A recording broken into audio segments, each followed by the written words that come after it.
তৃণমূল দলটা যদি শোভনধার কথা শুনতো তাহলে আজকে এই দিনটা দেখতে হতো না, আমাদের ছেড়ে বেরিয়ে আসতে হতো। বিজেপিতে যাওয়ার ইচ্ছে হতে পারে। গুরুত্বপূর্ণ হচ্ছে যে রাজনীতি যদি করতে হয় তাহলে সেটা আখের গোছানোর রাজনীতি যেন না হয়। এখানে কোনো কৈফিয়ত দেওয়ার জায়গা নেই, ব্যাখ্যা করার জায়গা নেই। তৃণমূল কংগ্রেস মুকুলরাকে একদিন চলে যেতে হয়েছে, শুভেন্দু অধিকারীকে চলে যেতে হয়েছে, স্বয়ংকে মানে শোভন চট্টোপাধ্যায়কেও বাধ্য হয়ে ছেড়ে চলে যেতে হয়েছে। যে আজকে ক্ষমতার লোভে বিজেপিতে চলে গেলাম কারণ ক্ষমতাসীন দল, তাই কালকে আবার যদি তৃণমূল আসে তৃণমূলে চলে আসবো। গণতান্ত্রিক অবস্থায় সংসদীয় ব্যবস্থা প্রশ্নচিহ্নের সামনে দাঁড়িয়েছে।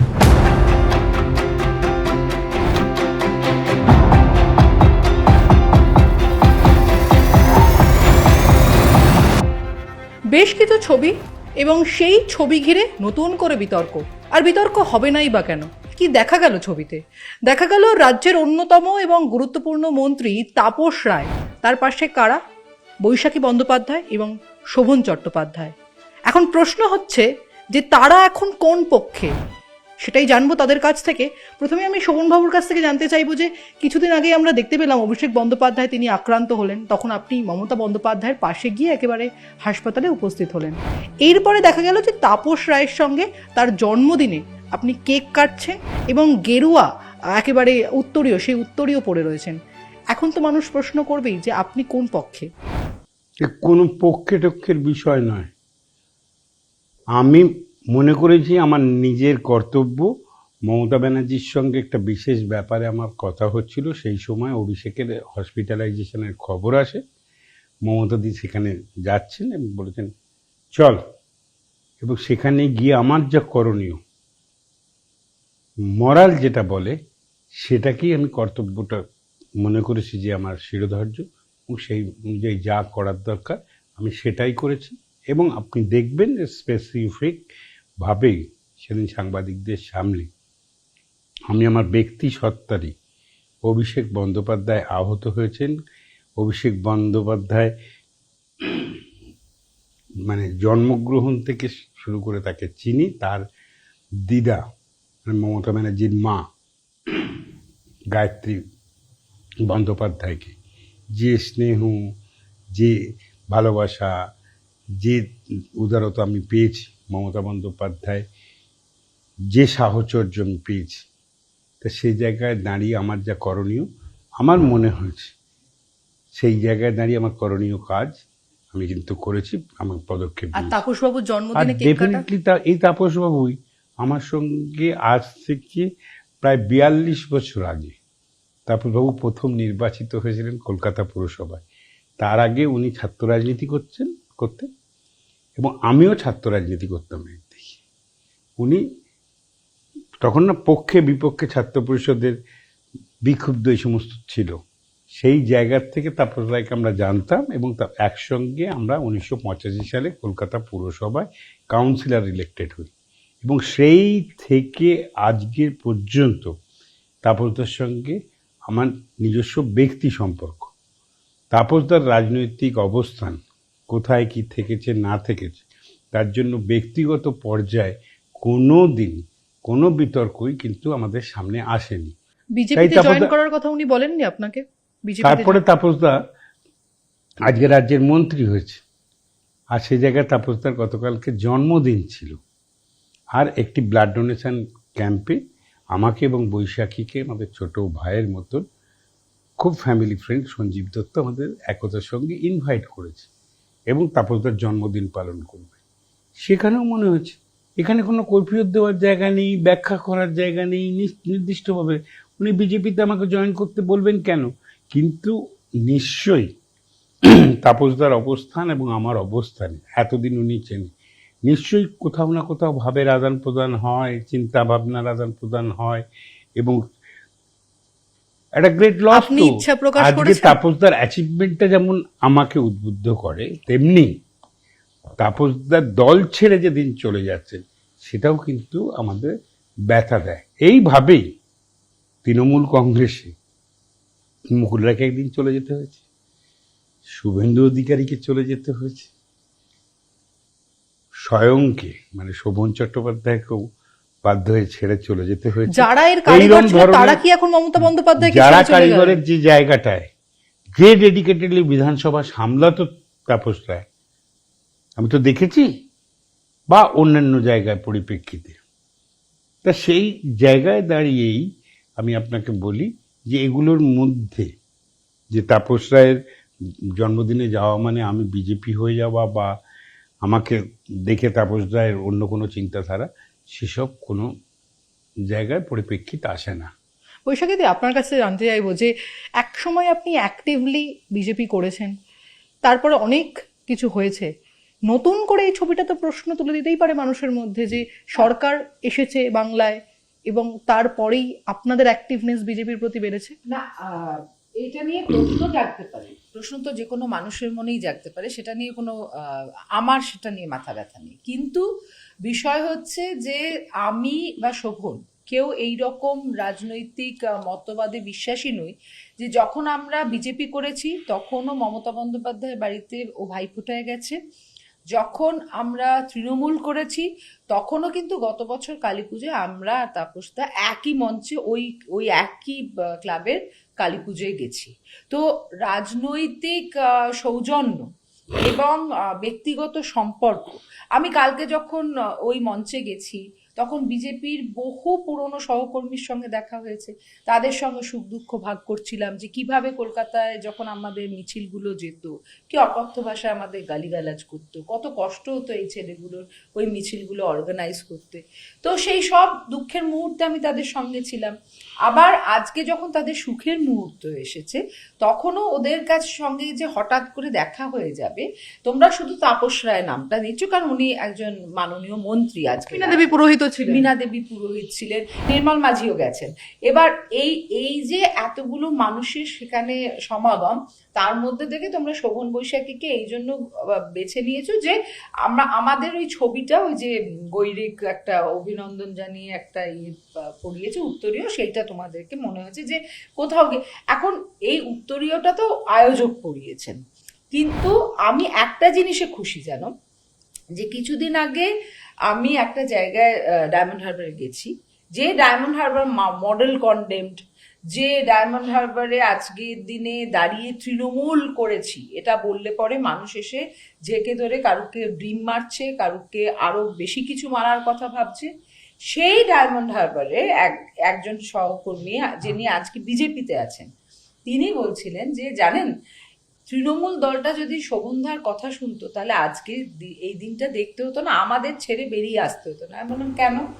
বললো এই যে হাসপাতালটা দেখছেন না, এর যখন ফাউন্ডেশন স্টোন লে করেছিল তার যে প্রথম ভাষণটা দিচ্ছেন শোভন চ্যাটার্জি, সেখানে বলছেন মনে রাখবেন আজকে আমি মঞ্চে এসেছি গণদেবতার আশীর্বাদে, গণদেবতাকে কখনো চটিয়ে দিয়ে না মানুষ মসনদে টিকতে পারে না, মানুষের কণ্ঠস্বর শোনাটা খুব জরুরি। এটাই শোভন চ্যাটার্জি শিখিয়েছে আমাকে, এবং এটাই শোভন চ্যাটার্জির জীবনের যদি বোধ হয় বা রাজনৈতিক বোধ হয়, এটাই হচ্ছে শেষ কথা, যে মানুষের জন্য রাজনীতি করো। সেটা করেছি বলেই আমাদের তৃণমূল এবং বিজেপি উভয় জায়গায় নেতা কর্মী সবার সঙ্গে ভালো সম্পর্ক থেকেছে, সেই সমস্ত মানুষের সঙ্গে ভালো সম্পর্ক থেকেছে যারা শুধুমাত্র ক্ষমতার বৃত্তে ঘুরতে চায়নি। আজকে শুভেন্দু অধিকারী মুখ্যমন্ত্রী হয়ে গেছেন বলে শোভন তাকে ভাইয়ের মতো বলছে তা নয়, ও সব সময় এই কথা বলতো। মানে আমার এখনো সেই দিনটা মনে আছে যেদিনকে ওর এনভায়রনমেন্ট দপ্তরটা শুভেন্দু অধিকারীর কাছে দিয়ে দিচ্ছেন দিদি, তো আমাকে কিন্তু সবচেয়ে পার্সোনাল লেভেলে তো কথা বলে আমার সঙ্গে, সেইখানে কিন্তু বলছে শুভেন্দু এত কাজ করে এই দপ্তরগুলো খুব ভালো সামলাতে পারবে। মনে কিন্তু এতটুকু কোথাও দুঃখ ছিল না যে আমার একটা ক্ষমতা কমে যাচ্ছে। তো একটা জায়গায় এরা একটা বৃহত্তর পরিবারের মতো একসঙ্গে একটা সময় সরকার চালিয়েছে, তারপরে দুজনেই বেরিয়ে এসেছে, দুজনে বেরিয়ে এসে বিজেপিতে একজন থেকে গেছেন, আমরা বাধ্য হয়েছিলাম কয়েকজনের ব্যবহারে সরে আসতে। কিন্তু তার মানে এই নয় যে বিজেপির যারা তখন আমাদের পাশে ছিলেন, সাথে ছিলেন, তাদের মুখ দেখা বন্ধ করে দিয়েছি। তাদের সঙ্গে আমাদের যে কোনো অনুষ্ঠানে দিলীপ ঘোষের সঙ্গে দেখা হয়েছে, সমীক ভট্টাচার্যের সঙ্গে দেখা হয়েছে, তাদের সবার সঙ্গে আমাদের সুসম্পর্ক থেকেছে। আবার আজও তোমরা দেখেছো যে যখন মমতা বন্দ্যোপাধ্যায় পাশ থেকে সবাই পালাচ্ছে, কারণ তাদের দুর্নীতিটা লুকোতে হবে। শোভন চ্যাটার্জি কিন্তু খুব ঋজুভাবে বলেছে যে অভিষেককে জন্মাতে দেখেছি সে আজকে হাসপাতালে, দিদি বলেছে যেতে, অতএব গেছি। তো সেই জায়গাটায় আমার মনে হয় যে আমাদের কোথায় আমরা অ্যাক্টিভ হলাম, কোথায় ইনঅ্যাক্টিভ থাকলাম সেটা গুরুত্বপূর্ণ না। গুরুত্বপূর্ণ হচ্ছে যে রাজনীতি যদি করতে হয় তাহলে সেটা আখের গোছানোর রাজনীতি যেন না হয়, সেটা যেন মানুষের জন্য হয়, এবং সেটা যে দলে সম্ভব হবে সেই দলেই যেন করি। এই রকম না হয় যে আজকে ক্ষমতার লোভে বিজেপিতে চলে গেলাম কারণ ক্ষমতাসীন দল তাই, কালকে আবার যদি তৃণমূল আসে তৃণমূলে চলে আসবো। এই জিনিসটা মানে আমাদেরকে যেন এই ধান্দাবাজ দলে কেউ না ভাবে, এইটা আমার কাছে অত্যন্ত জরুরি। বৈশাখীতে একটা কথা বললেন যে মানুষের জন্য রাজনীতি করতে হবে, এবং রাজ্যে যখন নতুন সরকার এসছে তার পাশাপাশি বিরোধী অত্যন্ত শক্তিশালী হোক, যাতে সরকারকে একেবারে তারা আলোচনা করতে পারেন, সমালোচনা করতে পারেন। কিন্তু আমরা দেখলাম যে হাতে এখনো ভোটের কালি ওঠেনি, কিন্তু বিরোধী যারা তৃণমূল কংগ্রেস ছিল তারা কারা অরিজিনাল তৃণমূল কংগ্রেস সেটা নিয়ে এখন আলোচনার বিষয় হয়ে গেছে।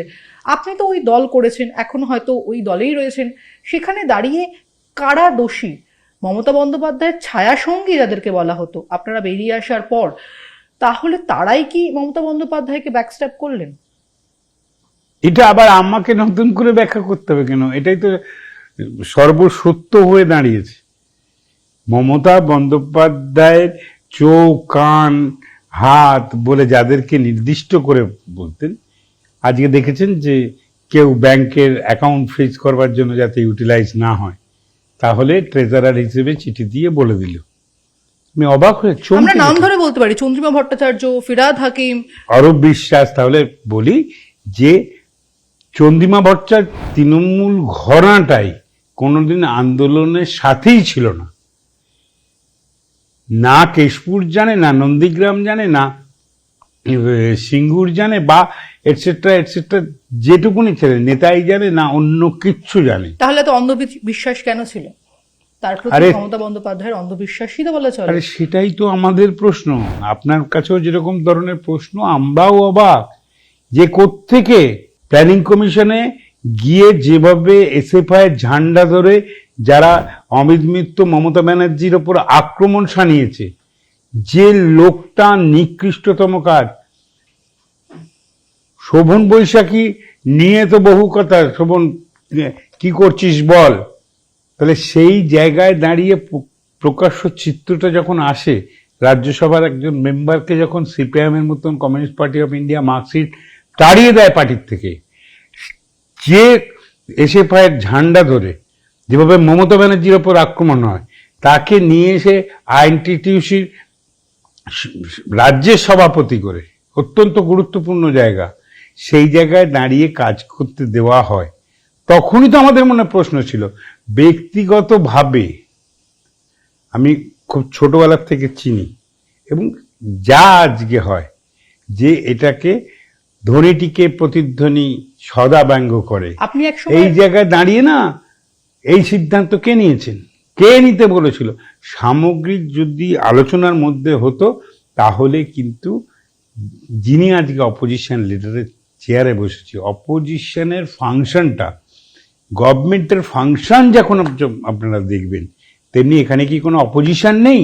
সত্যিই বাংলায় গত 1947 সালের পর 50 সালের পর যখন নির্বাচিত সরকারগুলো এসছে, আজকের এই 70 বছর বাদে মানুষের সামনে গণতান্ত্রিক অবস্থায় সংসদীয় ব্যবস্থা প্রশ্নচিহ্নের সামনে দাঁড়িয়েছে। এর জন্য আমি নিশ্চয়ই শুভেন্দুকে দায়ী করব না, না আমি রাজ্য চালানোর জন্য তিনি। হ্যাঁ, আপনি একসময় মেয়র ছিলেন, আমরা দেখলাম কিছুদিন আগে মেয়র ফিরহাদ হাকিম তিনি একেবারে পদত্যাগ করলেন। ঠিক কোন সময় পদত্যাগ করলেন? যখন বর্ষা আসছে এবং যেই সময় হয়তো শহর কলকাতা সহ রাজ্যের অন্যান্য প্রান্তে অনেক বেশি কাজ থাকে। তাহলে মানুষগুলো তো অসহায় হয়ে পড়লেন, যে মানুষগুলোর জন্য রাজনীতি করা।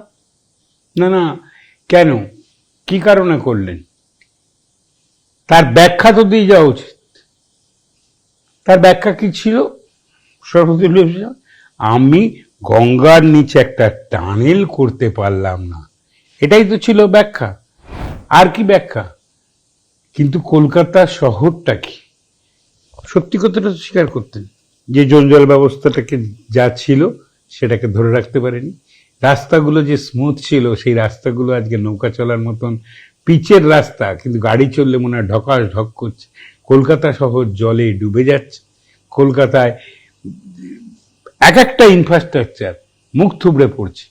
সে জায়গায় দাঁড়িয়ে সেই নিজের রেসপন্সিবিলিটি ক্যারি করতে পারেনি, তার জন্য চলে যাচ্ছি বলতে পারতো। নইলে ওইরম ধরনের ম্যান্ডেট বিরুদ্ধে গেছে, সে তো 1984 সালে গেছিল, সে তো 1989 সালে গেছিল, সে তো 1995 সালে গেছিল, সে তো 2000 সালেও গেছিল। কিন্তু কখনো কখনো তো লেগ ফ্রন্ট লড়েছে, তাদের বোর্ড রেখেছে। আর কখনো আমরা বোর্ডটাকে টপল করে 2000 সালে তো সুব্রত মুখার্জির নেতৃত্বে মেয়র হয়েছিল। তাই বলি এর কোনো যুক্তি নেই। কিন্তু যে জায়গায় কলকাতার মেয়র হিসেবে সংখ্যালঘু একজন প্রিভিলেজ ক্লাস মমতা ব্যানার্জি মনে করেছিলেন, সে দাঁড়িয়ে যখন বলে রিভলভারের টিগার চাপা হয়ে গেলে গুলিটা বেরিয়ে গেলে তার উপর আর নিয়ন্ত্রণ থাকে না। কে বলেছিল যেখানে মিনি পাকিস্তান আমাদের এই পোডকাস্টে? কে বলেছিল যে আমরা দুর্ভাগ্য যে যারা কোয়ামের কি ডিটেলসটাকে ইসলামে জন্মগ্রহণ করেনি? এ কথা কে বলেছে? এই যে ধর্মনিরপেক্ষ দেশে যে চেয়ারটার থেকে বলা হয়, যে বলা হয় এটা সুভাষ বোসের চেয়ার, নমস্কার করছে, ফিজিক্যালি দেখা যাচ্ছে নমস্কার করছে, কিন্তু মনের মধ্যে থেকে সেই ধর্মনিরপেক্ষ রাষ্ট্রের কথা তার মাথায় নেই, সিআর দাসের কথা মাথায় নেই, বিধান রায়ের কথা মাথায় নেই। তাদের কাছে যে সেখানটা বসে পরিচালনা করতে দিয়েছিল। আচ্ছা, নতুন সরকারের কাজ কেমন লাগছে? মর্নিং শোজ দ্য ডে, সেই জায়গায় দাঁড়িয়ে আমি পরিষ্কার বলি, গত 2 মাস ধরে বিভিন্ন ধরনের সমস্যাকে যেভাবে অ্যাড্রেস করছেন সমাধানের জন্য, একটার পর একটা তার একটা ম্যানিফেস্টো আছে। সেই ম্যানিফেস্টোকে সামনে রেখে এবং বাংলার মানুষের বলে না, আমি বলতাম ঝাঁট দিতে দিতে আমি কলকাতা পৌরসভার মেয়র হয়েছি। তিনিও বিরোধী দলের ভূমিকা পালন করতে ছোটোর থেকে বিভিন্ন জনপ্রতিনিধি হিসেবে, এমএলএ, এমপি, কাউন্সিলর, মন্ত্রী হিসেবে কাজ করতে গিয়ে সমস্যাগুলোকে অ্যাড্রেস করতে গিয়ে যেভাবে প্রত্যেকটা কথা বলেছেন এবং যে বাজেটের উপস্থাপনা স্বপন দাশগুপ্ত দিয়ে রাজ্যের মন্ত্রিসভা বিধানসভায় এনেছে, কোনোদিন দেখেছেন যে বিরোধী পক্ষ থাকুক আর না থাকুক, এটা হাঁস না হাঁস জরু আমি সেসবে বলতে যাচ্ছি না, কিন্তু কেউ একটা শব্দ রা কাটতে পারেনি। এবং সব জায়গায় সেই উত্তরবঙ্গের কোচবিহারের খোল থেকে চা বাগান থেকে শুরু করে আর সাগর পর্যন্ত বিভিন্ন জায়গার বিভিন্ন অ্যাড্রেসগুলো যেগুলো তুলে নিয়ে আসছে বিভিন্ন অ্যাডমিনিস্ট্রেশনে, নিজে পুলিশ মন্ত্রী হিসেবে যে জায়গায় দাঁড়িয়ে গিয়ে দুর্নীতিগুলোকে বিরুদ্ধে অ্যাকশান নিচ্ছেন।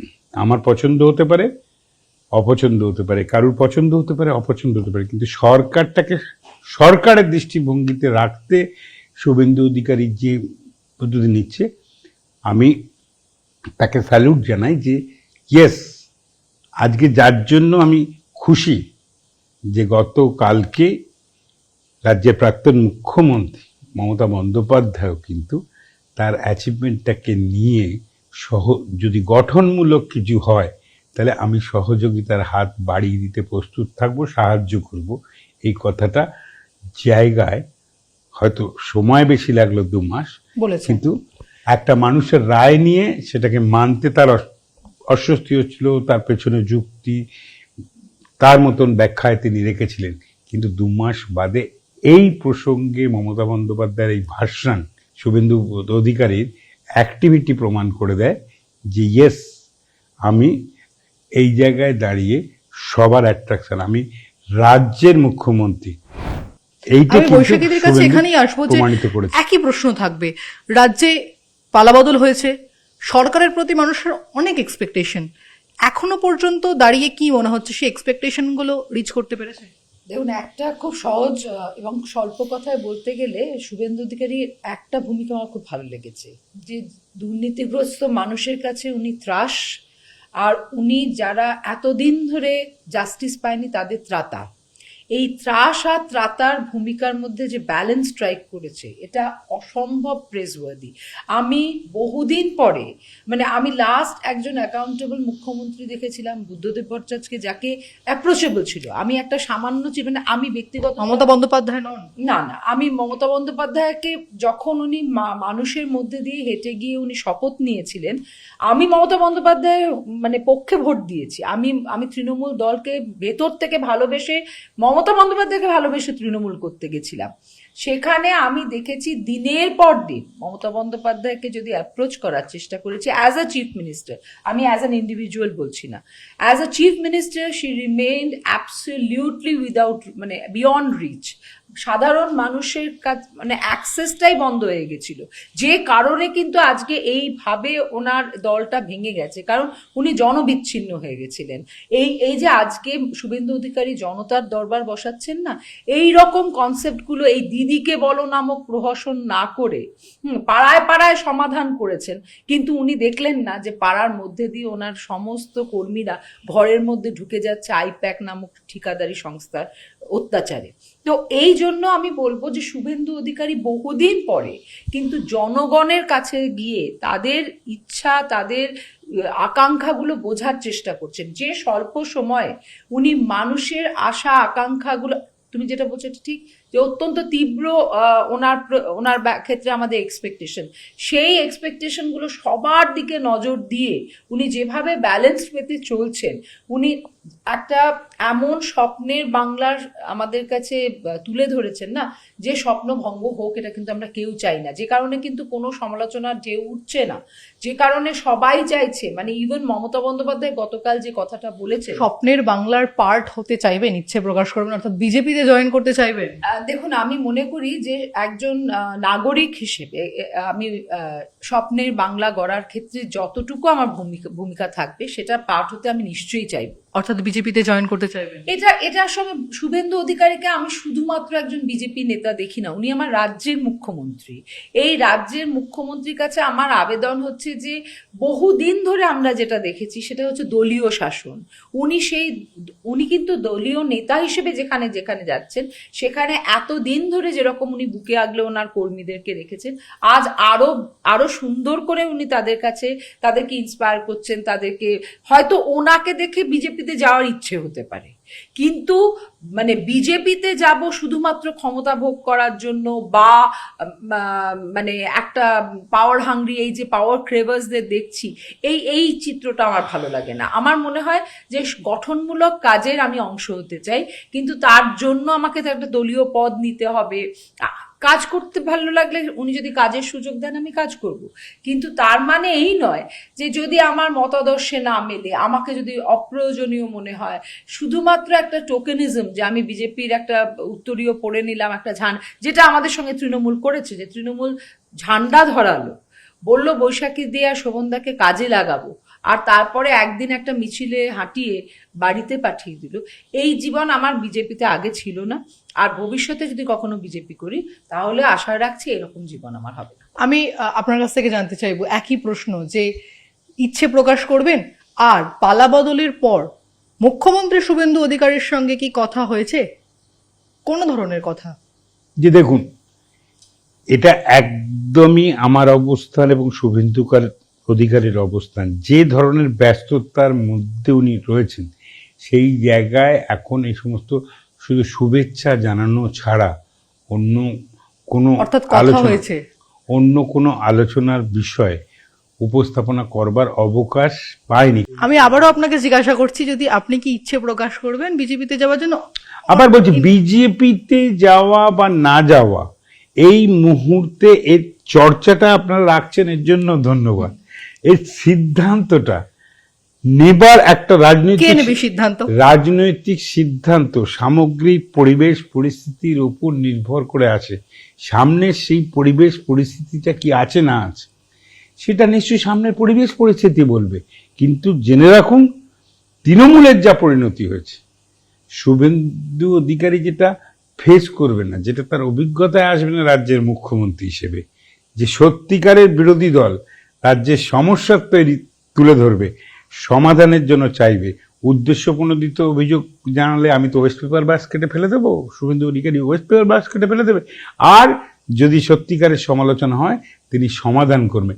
সেই বিরোধী দলটা প্রথম দিনেই যারা ভাবছে চালাকির দ্বারা মহৎ কার্য, ভাবছে বুঝি আমি আসল না নকল এই যুদ্ধ করতে করতে না পয়লে আপ করতে করতে ট্রেন ছেড়ে বেরিয়ে যায়, তেমনি করে না অপোজিশন পার্টিটাকে যে হাস্যস্কর করে দিয়েছে। এইটা সরকার চালানোর জন্য বিরোধী দলের ভূমিকাটা অত্যন্ত গুরুত্বপূর্ণ। সেটাকে মিস করবে কি না করবে আগামী দিন সেটা বলবে। একদমই। একদিকে আগামী দিন যখন বলবে যে শোভন চট্টোপাধ্যায় তিনি বিজেপিতে যাচ্ছেন কিনা, তিনি যদিও এড়িয়ে গেলেন পুরো বিষয়টা, অন্যদিকে বৈশাখী বন্দ্যোপাধ্যায় তিনি কিন্তু বললেন যদি কাজ করার সুযোগ থাকে তাহলে তিনি বিজেপিতে যোগদান দেবেন এবং নতুন যে বাংলা, সেই নতুন বাংলার যে কাজ, সেই কাজে হাত লাগাবেন। ক্যামেরায় বিপুলের সঙ্গে প্রীতি, নিউজ 18 বাংলা, কলকাতা।